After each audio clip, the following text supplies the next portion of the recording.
Hi, welcome back. This is Simone with Alcat Designs, and in this tutorial I'm going to teach you how to do the I-cord on the right tributary or the right wing of your Confluence shawl. And as you can see here, the I-cord runs along the right edge of your right side when you're looking at the shawl. So the technique's going to be slightly different than on the left wing or the left tributary, which I've shown you in the tutorial right before this. If you missed it, please go back and it should be listed there under the different tutorials available from Alcat Designs. Thanks for watching. I'm going to show you now how this happens, but quickly on the wrong side, I want to show you what we're trying to achieve. It's a nice edge, a nice connection between the I-cord and the actual fabric where you twist both of the yarns around each other so that they don't form a gap and interlock nicely.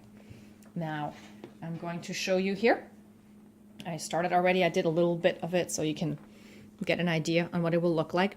The reason I'm doing this tutorial, because I-cords are not all that hard, but the reason I'm doing this is at first there will be a gap between your I-cord, and on this one it's going to be on the wrong side. On the left tributary, it's on the other side. See how the contrast color yarn is kind of making like a little ladder here.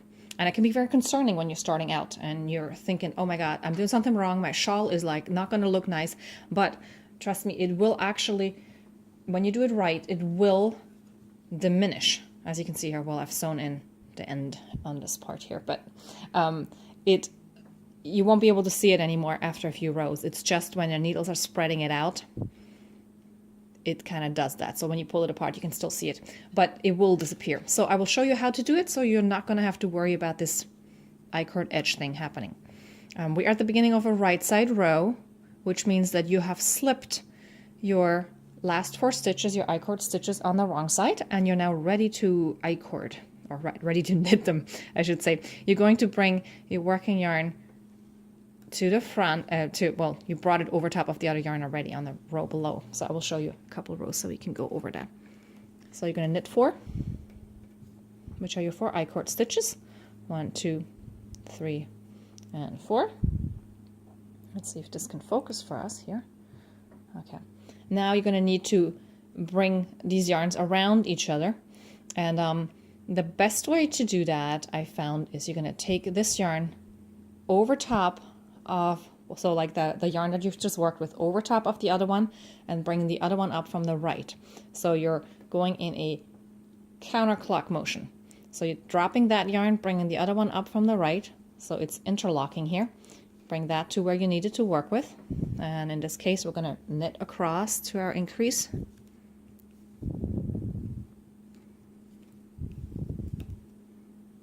Oh, I forgot. Here, there's the increase.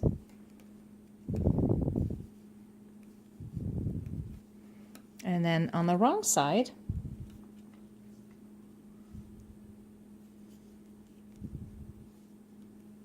let me zoom out a little bit because that might make it easier. My needles are slightly longer than I'm expecting. So they keep hitting the table below me.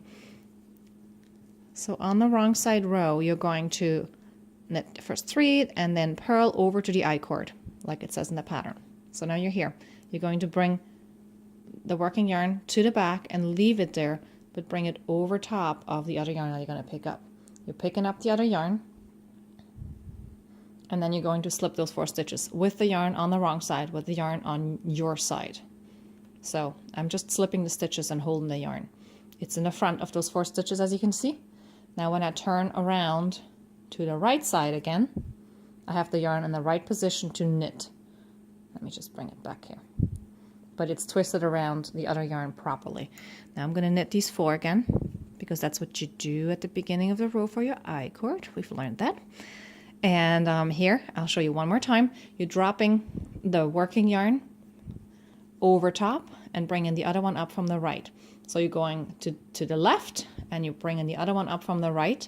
And on this side now you're going to knit happily ahead. And I just want to show you how it looks. It's where you're slipping those stitches that little gap will happen at first. So on the right tributary, it will be on the wrong side. And you can see here how 2-3 rows below, you can still see it. And then as you're going further down, it disappears.